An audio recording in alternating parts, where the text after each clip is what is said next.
What's up, guys? So back in March, I made a video about an extremely popular Twitch streamer named Emaru. She was approached by a fan.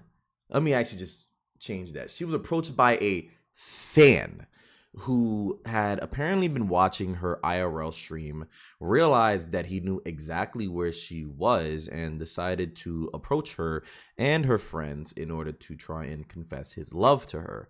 When he realized that the feelings were not mutual because she doesn't even know who the hell he is, didn't even know he existed until he approached her that night, he decided he's gonna crash out because he's not loved. He tried to assault her and her friends, and luckily there were apparently people there at wherever she was, some carnival or something, that were able to stop the guy from assaulting them and buy them enough time to run away. They ran away, went into a store. The people in the store were nice enough to lock them in the back door or something like that and hide them until the police arrived. That was back in March. And fast forwarding to today, we have another situation with her fan. And unfortunately, this is way crazier and way scarier because not only was this fan able to actually get a hold of her, this happened at TwitchCon, a place that is supposed to have a shit ton, I'm talking a fuck ton of security. I'm gonna jump right into the video just to show you the crazy Emaru fans part, because that's one, the major thing. But two, I also want to talk about the security aspect and the dangers of streaming. So let's get right into it.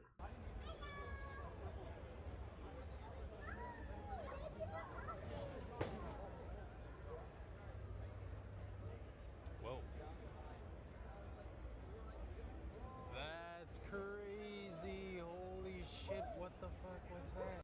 Now, that big ass dude is a fan of Emaru's and totally not some creepy, obsessed freak trying to just touch her, kiss her, and force himself onto her to fulfill some sick fantasy that he has. See, my issue with these fans and their self-entitlement to owning what they believe as owning these Twitch streamers just because they watch them, just because they sub, just because they donate, just because they watch all their YouTube videos, just because they will fly out to these events if they did fly out and purchase tickets to these events just to meet them.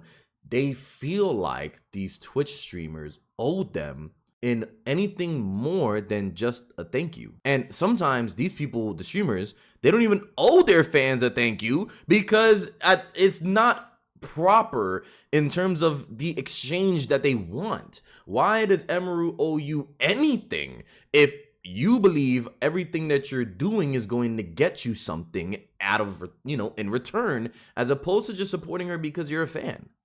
Now, that's a big ass dude that was able to get his arms around her and was trying to kiss her.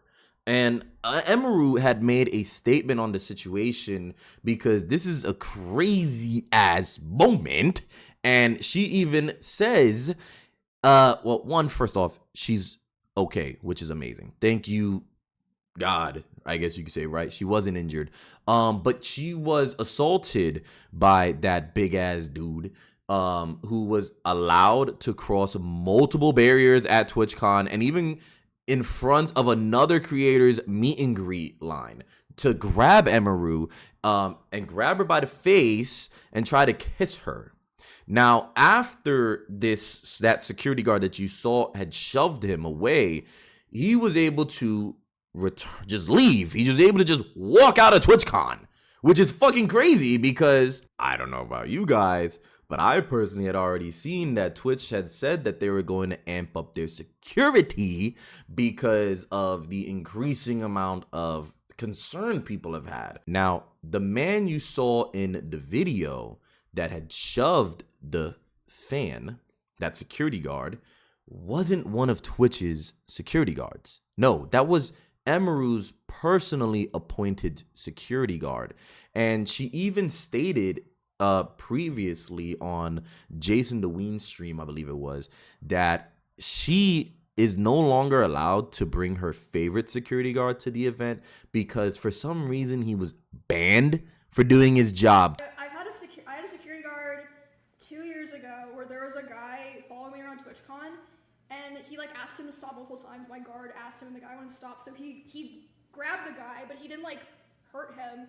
He was just holding the guy until like the con security came. And then for some reason they're like, yeah, because your security guard touched him, he's like perma-banned from the venue forever. But he didn't even hit him or anything. He just like held him while they waited for like the police to come. And what the fuck? And it was like my favorite security guard. I can't have him at TwitchCon anymore.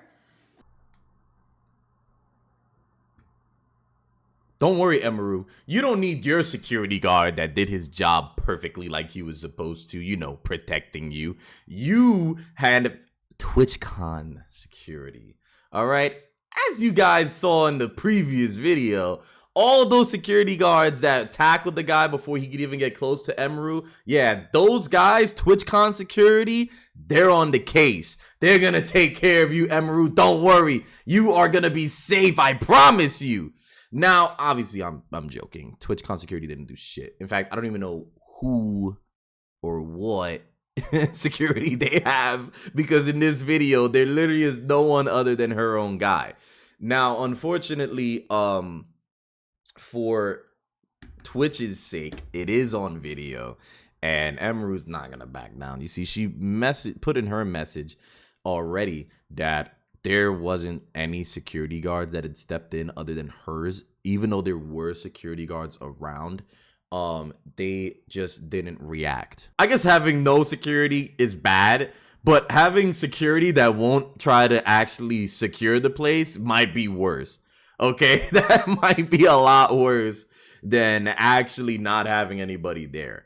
So Twitch has responded to everything going on, and it's clearly just bullshit, but let's read it. Let's get into it. The safety and security of all those attending TwitchCon is our highest priority. The behavior displayed by the individual involved in the incident yesterday involving a high-profile streamer was completely unacceptable and deeply upsetting.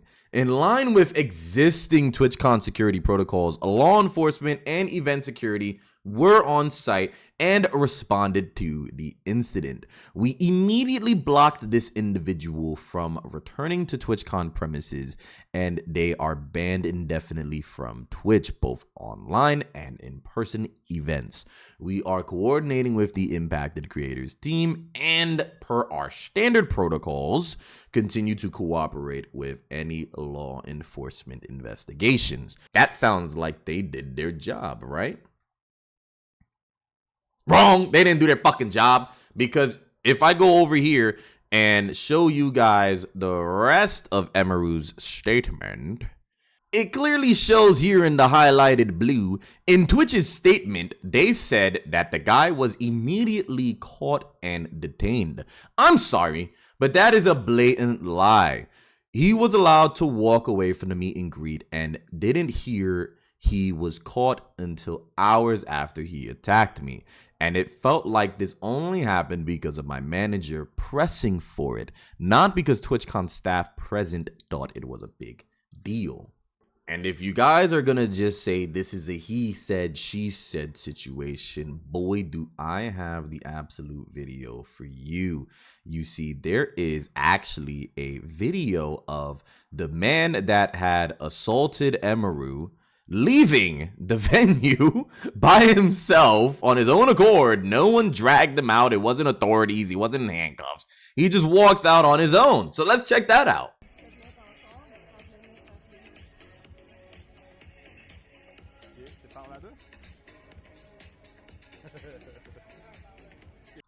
Huh.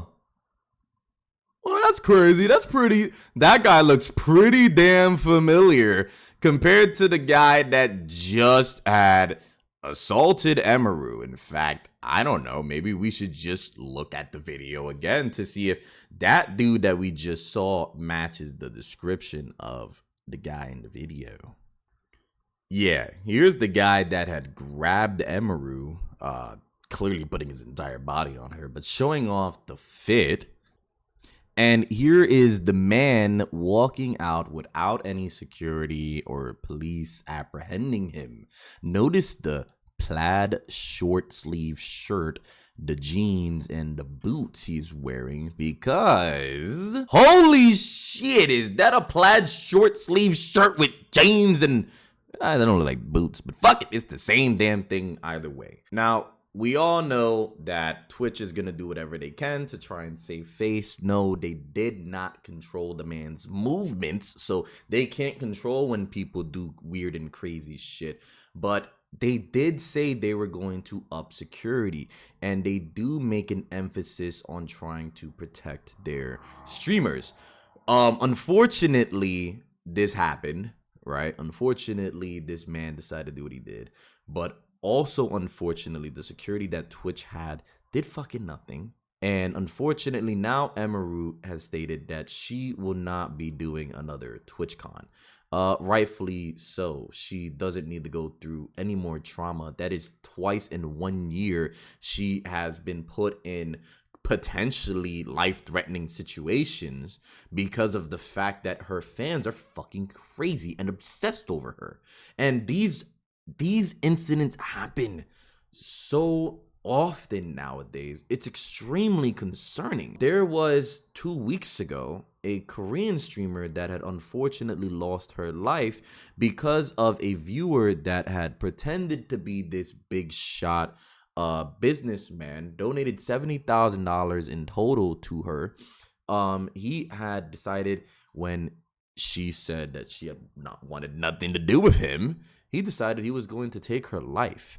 And now, thank God this wasn't one of those situations, but it could have ended up very badly for Emeru. And for Twitch to try and lie and make it seem as though they did everything they could to not just protect Emeru, but to punish the man immediately for his crimes is very concerning, because it just goes to show the depths people will go to, not only to save face, but the depths people will go to achieve these sick, disgusting dreams that they have for themselves. Like, what is this guy thinking, going up to her like that and doing that to her? Like, she doesn't even know who you are.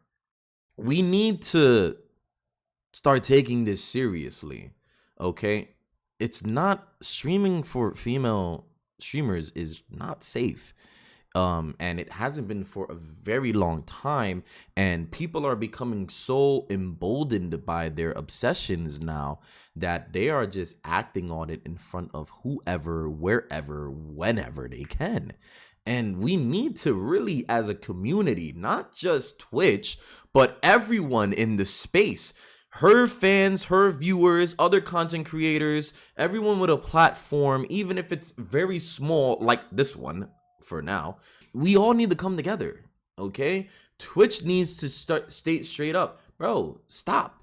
Y'all gotta stop. Emeru has already stated multiple times that this is very, like, bad for her. Like, it's happened multiple times. She's already stated that she's scared, and her fans don't give a fuck because they think they own her. So all these other people have to come together now. All right? If you want to listen to just her, you gotta listen to everybody else. We need to publicly shame these people. We need to. This is bad. And to make things worse, and to add another reason why people need to really hold Twitch accountable in this situation, is because of the fact that Emeru actually didn't even want to do a meet and greet. In fact, before this incident happened, there was a clip that I'm about to show you where Cinna and Emeru are talking, and they're talking about how they were told if they didn't do the meet and greet, they weren't going to be able to do a show that they really wanted to do at TwitchCon.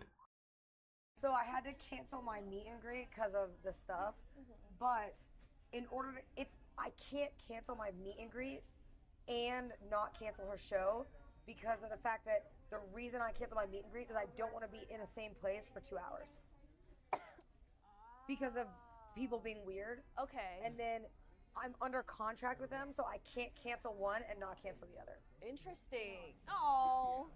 So I'm sorry, I kept my meet Emmy. and greet because I wanted to keep my show. Surely it'll be fine. I'm sorry, Emmy. I'm sure everyone will be nice.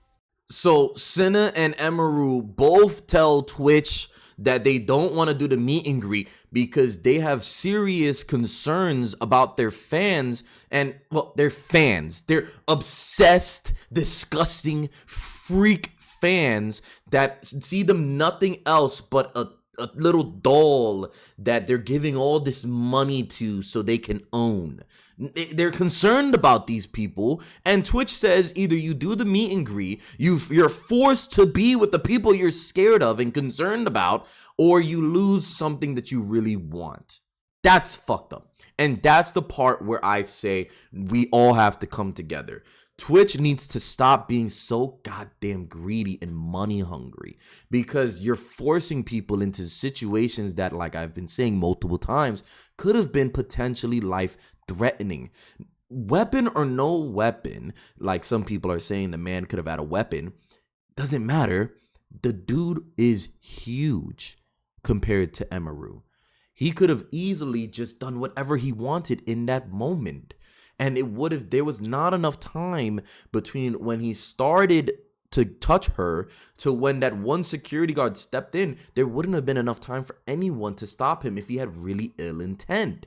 Okay, now he did have ill intent because he's an obsessed freakazoid, but the fact that it could have went in a completely worse direction is the big issue here. So Twitch forces these female creators to do this stupid ass meet and greet that they don't want to do, and then they don't even give them enough security to protect themselves, to at least feel at ease. And the security guards that they do give them, they didn't even step in.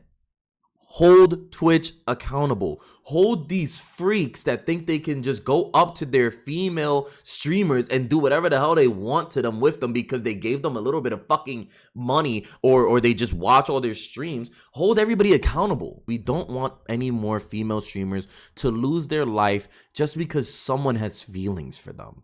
Fucking disgusting. Now I'm gonna end the video here. I really do hope that, you know, something good comes to people getting together and being vocal about the wrongdoings of other people. But hey, if you guys enjoyed the video, please like and subscribe. I'm going to be doing more commentary stuff. I don't really know what it's going to be about. I'm just going to find shit to talk about. And I'm also going to start doing reviews for games that I've played, because I went on this crazy grind in September where I played dozens of games. And I didn't put any of that shit on YouTube. And also, I haven't done any reviews, okay? So this channel is going to turn into a commentary / review channel starting now. Okay, this is the first video of many. And if you guys like that sort of stuff, or if you just like my take on certain situations, please subscribe. Stay tuned for more. Okay, I'm going to let you guys go. I'll see you guys in the next video. Take care.